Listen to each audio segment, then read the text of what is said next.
కర్నూలు జిల్లా ఎమ్మిగనూరులోని 100 పడకల ఆసుపత్రిని మాజీ ఎంపీ బుట్టా రేణుక సందర్శించారు. ఆసుపత్రిలో సిబ్బంది కొరతతో పూర్తి స్థాయిలో వైద్యం అందించలేకపోతున్నారని బుట్టా రేణుక ఆరోపించారు. పేరుకే 100 పడకల ఆసుపత్రి, వసతులు అంతంత మాత్రంగానే ఉన్నాయని, ఆసుపత్రికి అవసరమైన సిబ్బంది వెంటనే నియమించాల్సిన అవసరం ఉందని అన్నారు.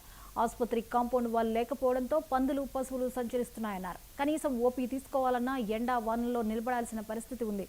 ప్రభుత్వం కావాల్సిన సిబ్బంది, పరికరాలు, సదుపాయాలను ఏర్పాటు చేయాలని డిమాండ్ చేశారు.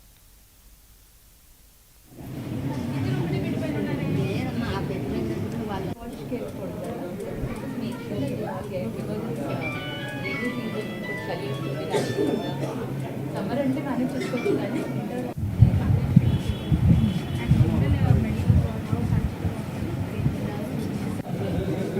బాగానే ఉన్నాయా? డాక్టర్లు బాగానే చూసుకుంటున్నారా? నిన్న సెలవు ఈరోజు వచ్చింది, ఈరోజు చూపిస్తా. ఇక్కడ పేషెంట్స్ ఎక్కువ అవుతున్నారు, ఫెసిలిటీస్ లేవు అని. సో ఆ సందర్భంగా ఈరోజు గవర్నమెంట్ హాస్పిటల్కి వచ్చి ఇక్కడ విజిట్ చేయడం జరిగింది. ఇక్కడ సూపరింటెండెంట్ గారితో మాట్లాడితే పాపం తను కూడా వాళ్ళకి ఎంత శక్తి ఉందో అంత శక్తికి తగినంతగా వాళ్ళు కూడా పనిచేస్తున్నారు. కాకపోతే వాళ్ళకున్న కన్సర్న్ అంతా వాళ్ళకి ఎక్కువ స్టాఫ్ కావాలి. ఇక్కడ పేషెంట్స్ అనేవాళ్ళు ఆల్మోస్ట్ రెగ్యులర్గా వచ్చే పేషెంట్స్ కంటే కూడా ఇప్పుడు వాళ్ళు ఒక 400 నుంచి 500 మంది ఎక్కువ మంది పెరిగారు. ఇది సీజనల్ అని కూడా చెప్పచ్చు, ఎందుకంటే వర్షాకాలంలో ఎక్కువ మంది పేషెంట్స్ ఉంటారు. ఇప్పుడే చూశాను ఇక్కడ పీడియాట్రిషియన్స్ ఇక్కడ 2 ఉన్నారు. పేషెంట్స్ మటుకు ఒక 200 మంది పిల్లలు, అది కాకుండా మోర్ దెన్ 100 మీదనే ఎక్కువే చూశాను. ఇప్పుడు పేషెంట్స్ నా కళ్ళతో నేను చూసిన డెలివరీ అయిన పేషెంట్స్ వాళ్ళ పిల్లలు.